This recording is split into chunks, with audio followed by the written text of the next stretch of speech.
saiki iku aneh. Aneh iku wong nek ngalim ora hafal Quran, nek hafal Quran uleg-uleg sambel gitu.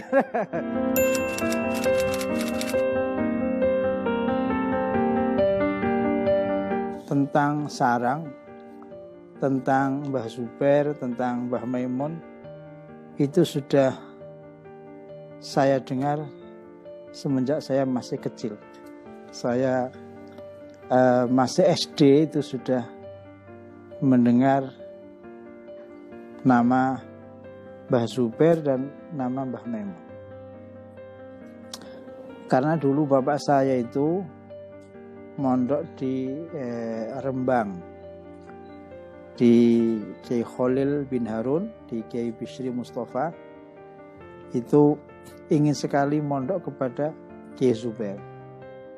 Jadi saya sudah mendengar, saya kecil mendengar nama Mbah Zubair dari bapak saya. Karena bapak saya cerita sangat berkeinginan untuk mondok ke Kiai Zubair, tapi tidak terkabulkan. Sehingga ketika saya mondok ke sarang, ke Mbah Maimun, saya dibawahi surat sama bapak saya, ditujukan kepada Mbah Maimun. Saya masih ingat suratnya pakai bahasa Arab. Bapak saya cerita bahwa saya dulu amat berkeinginan untuk mondok kepada abah panjenengan, tapi tidak terkabulkan.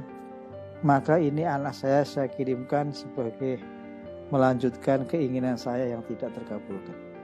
Dan saya kecil sudah mendengar cerita tentang bagaimana disiplin dan kerasnya Mbah Zubair mendidik putranya yang ketika itu tentu masih disebut Gus Maimun. Ya, sampai apakah ini cerita yang dilebih-lebihkan oleh para santrinya apa tidak, saya kurang tahu. Ada cerita bahwa setiap Kiai Mbah Maimun Zubair ngaji kepada Kiai Zubair, setiap salah dipukul sama kayu. Saya kecil sudah dengar cerita itu. Kalau salah dipukul pakai kayu. Itu apa betul apa tidak? Saya kurang tahu. Tapi kesimpulannya bahwa jauh saya masih kecil itu sudah mendengar nama Mbah Zubair dan nama Mbah Maimun. Dan juga bahkan sudah mendengar nama Gus Najih.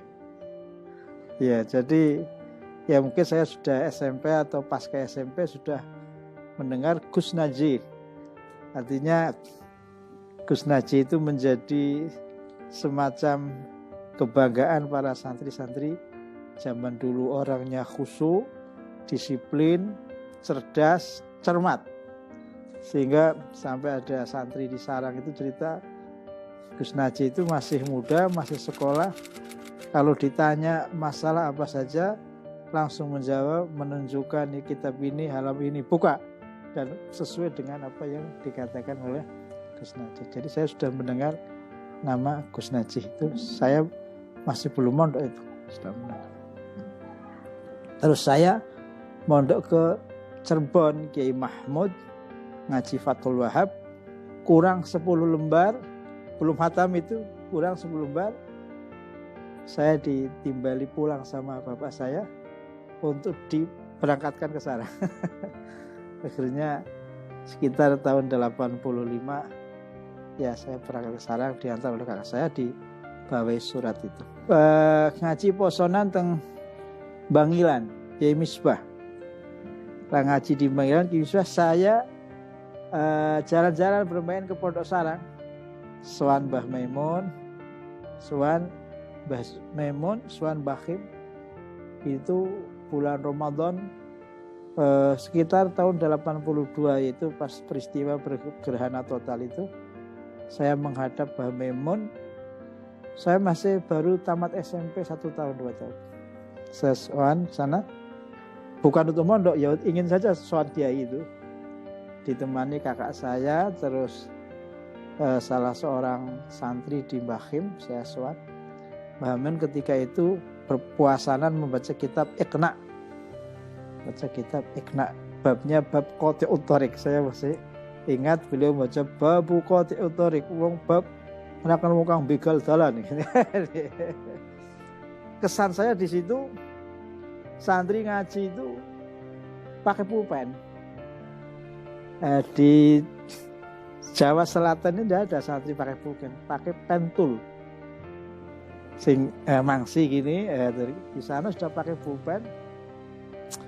Dan saya lihat itu ngajinya cuma diawasi, didelok nih buat disasai. Wah, saya itu batin, ngalim di sana gini ngaji kok disawang tok sih. Terus Mbak Memut juga bacanya kita banter itu. Bantem, dan kesan saya itu Mbak Memun menyampaikan pengaji itu suasananya hidup karena diselingi humor. Jadi saya hanya tidak ada setengah jam mendengar itu, kesannya Mbah Memun itu baca kitab banter tetapi diselingi humor, jadi suasana pengajian itu hidup. Saya masih ingat Mbah Memun itu, masih memorinya masih tertanam di dalam memori saya. Mbah Mun bilang, saiki ku aneh iku wong nek ngalim ora hafal Quran, nek hafal Quran uleg-uleg sambel gitu. Tadi tertawa akhirnya. Sing alim ora hafal Quran, sing hafal Quran uleg-uleg sambel. Aneh maneh ono wali kok sugih gitu. Pikir itu ya memang.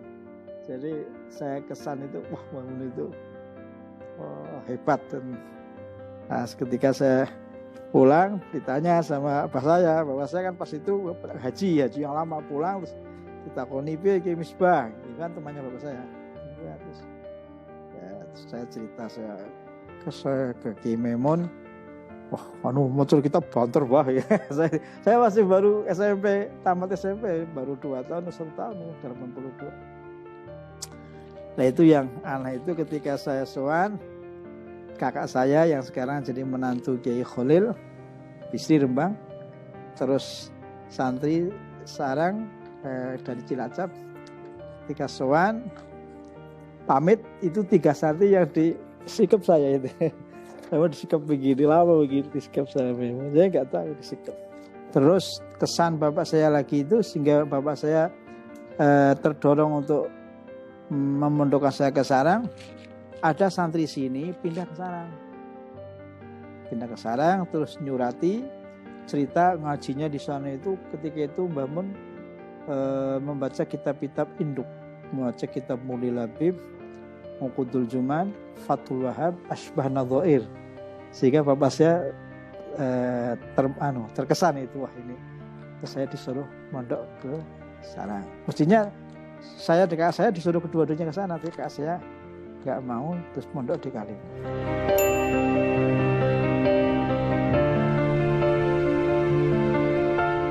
Ya sedikit banyak ya ada.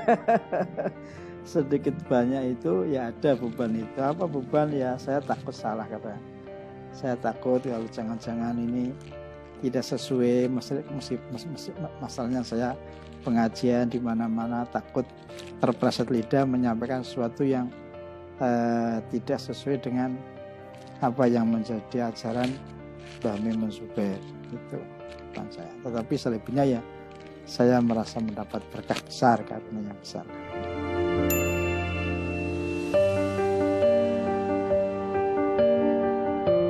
Orang hidup itu memang harus punya ilmu dengan cara mengaji. Karena pesan Rasulullah Sallallahu Alaihi Wasallam, Nabi berpesan,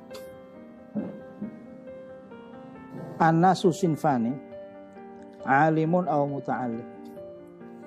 Manusia itu dikelompokkan menjadi 2 kelompok, alim aw muta'allim, wala salisa lahu. Alim punya ilmu atau bulunya mau mencari ilmu, wala salisa lahuma, dan tidak ada golongannya ketiga, harus ngaji. Nah, tentu ngaji itu disesuaikan dengan kondisi, dengan situasi masing-masing. Dan kedua, harus berusaha entah berapa lama suhbah. Suhbah itu membersamai orang soleh, membersamai orang baik. Ngaji membuahkan ilmu, suhbah membuahkan perilaku. Dengan ngaji belajar kita dapat ilmu. Tapi kalau tidak suhbah membersamai, kita tidak bisa menyerap perilaku. Menyerap perilaku adalah dengan cara suhbah lah.